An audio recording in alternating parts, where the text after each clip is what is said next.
आनंद मनुष्य के भीतर ही निवास करता है, परंतु मनुष्य उसे स्त्री में, घर में और बाहरी सुखों में खोज रहा है। श्री कृष्ण कहते हैं कि भगवान की उपासना केवल शरीर से ही नहीं बल्कि मन से करनी चाहिए। भगवान का वंदन उन्हें प्रेम बंधन में बांधता है। मनुष्य की वासना ही उसके पुनर्जन्म का कारण होती है। इंद्रियों के अधीन होने से मनुष्य के जीवन में विकार और परेशानियां आती हैं। संयम यानी धैर्य, सदाचार, स्नेह और सेवा जैसे गुण सत्संग के बिना नहीं आते हैं। श्री कृष्ण कहते हैं कि मनुष्य को वस्त्र बदलने की आवश्यकता नहीं है, आवश्यकता हृदय परिवर्तन की है। जवानी में जिसने ज्यादा पाप किए हैं उसे बुढ़ापे में नींद नहीं आती। भगवान ने जिसे संपत्ति दी है उसे गाय अवश्य रखनी चाहिए। जुआ, मदिरापान, परस्त्री गमन, अनैतिक संबंध, हिंसा, असत्य, मद, आसक्ति और निर्दयता, इन सब में कलयुग का वास है। अधिकारी शिष्य को अच्छा गुरु अवश्य मिलता है। श्री कृष्ण कहते हैं कि मनुष्य को अपने मन को बार बार समझाना चाहिए कि ईश्वर के सिवाय उसका कोई नहीं है। साथ ही यह विचार करना चाहिए कि उसका कोई नहीं है, साथ ही वह किसी का नहीं होगा। भोग में क्षण भर के लिए सुख है, साथ ही त्याग में स्थायी आनंद है। श्री कृष्ण कहते हैं कि सत्संग ईश्वर की कृपा से मिलता है, परंतु कुसंगति में पड़ना मनुष्य के अपने ही हाथों में है। लोभ और ममता, किसी से अधिक लगाव पाप के माता पिता हैं, साथ ही लोभ पाप का बाप है। श्री कृष्ण कहते हैं कि स्त्री का धर्म है कि रोज तुलसी और पार्वती का पूजन करे। मनुष्य को अपने मन और बुद्धि पर विश्वास नहीं करना चाहिए, क्योंकि ये बार बार मनुष्य को दगा देते हैं। खुद को निर्दोष मानना बहुत बड़ा दोष है। यदि पति पत्नी को पवित्र जीवन बिताएं तो भगवान पुत्र के रूप में उनके घर आने की इच्छा होती है। मनुष्य को जीवन की चुनौतियों से भागना नहीं चाहिए और न ही भाग्य और ईश्वर की इच्छा जैसे बहानों का प्रयोग करना चाहिए। मनुष्य को परिणाम की चिंता किए बिना लोभ लालच, बिना एवं निस्वार्थ और निष्पक्ष होकर अपने कर्तव्यों का पालन करना चाहिए। जिस मनुष्य के अंदर ज्ञान की कमी और ईश्वर में श्रद्धा नहीं होती, वो मनुष्य जीवन में कभी भी आनंद और सफलता को प्राप्त नहीं कर पाता। जीवन में सफलता का ताला दो चाबियों से खुलता है, एक कठिन परिश्रम और दूसरा दृढ़ संकल्प। जो मन को नियंत्रित नहीं करते उनके लिए वह शत्रु के समान कार्य करता है। बिना फल की कामनाएं ही सच्चा कर्म है। ईश्वर चरण में हो समर्पण वही केवल धर्म है।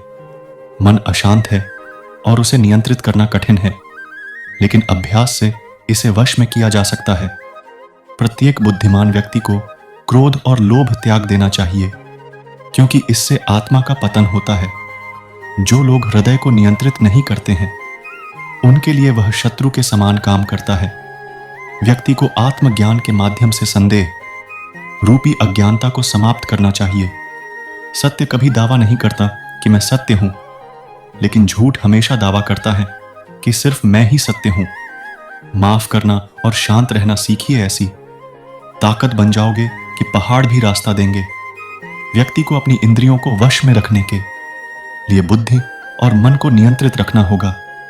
कठिन परिश्रम से बचने के लिए व्यक्ति को भाग्य और ईश्वर की इच्छा जैसे बहानों के बजाय चुनौतियों का सामना करना चाहिए। गीता में कहा गया है, कोई भी अपने कर्म से भाग नहीं सकता, कर्म का फल तो भुगतना ही पड़ता है। मनुष्य को अपने कर्मों के अच्छे और बुरे फल के विषय में सदैव सोचकर चिंताग्रस्त नहीं होना चाहिए। करता है मैं उस व्यक्ति की उसी देवता में दृढ़ता बढ़ा देता हूं। सभी काम छोड़कर बस भगवान में पूर्ण रूप से समर्पित हो जाओ, मैं तुम्हें सभी पापों से मुक्त कर दूंगा। मनुष्य जिस रूप में ईश्वर को याद करता है, ईश्वर भी उसे उसी रूप में दर्शन देते हैं। अपने कर्तव्य का पालन करना ही प्रकृति द्वारा निर्धारित किया हुआ हो, वह कोई पास नहीं है। सज्जन व्यक्तियों को सदैव अच्छा व्यवहार करना चाहिए, क्योंकि इन्हीं के पद चिन्हों पर सामान्य व्यक्ति अपने रास्ते चुनता है। बुद्धिमान को अपनी चेतना को एकजुट करना चाहिए और फल के लिए इच्छा छोड़ देनी चाहिए। कोई भी इंसान जन्म से नहीं बल्कि अपने कर्मों से महान बनता है।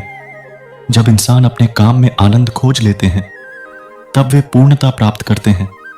ऐसा कुछ भी नहीं चेतन या अचेतन जो मेरे बिना अस्तित्व में रह सकता हो। वह व्यक्ति जो अपनी मृत्यु के समय मुझे याद करते हुए अपना शरीर त्यागता है, वह मेरे धाम को प्राप्त होता है और इसमें कोई संशय नहीं है। वह जो वास्तविक गीता में श्री कृष्ण कहते हैं कि अपनी पीड़ा के लिए संसार को दोष मत दो, अपने मन को समझाओ, क्योंकि तुम्हारे मन का परिवर्तन ही तुम्हारे दुखों का अंत है। गीता में लिखा है कि क्रोध तब पुण्य बन जाता है जब वह धर्म और मर्यादा के लिए किया जाए, और सहनशीलता तब पाप बन जाती है जब वह धर्म और मर्यादा को बचा ना पाए। गीता में लिखा है कि केवल डरपोक और कमजोर लोग ही चीजों को भाग्य पर छोड़ते हैं, लेकिन जो मजबूत और खुद पर भरोसा करने वाले होते हैं वे कभी भी नियति या भाग्य पर निर्भर नहीं रहते। श्री कृष्ण का कहना है कि परेशानी में अगर कोई तुमसे सलाह मांगता है तो उसे सलाह के साथ अपना साथ भी देना, क्योंकि सलाह गलत हो सकती है, साथ नहीं। श्री कृष्ण कहते हैं, शरीर नश्वर है पर आत्मा अमर है।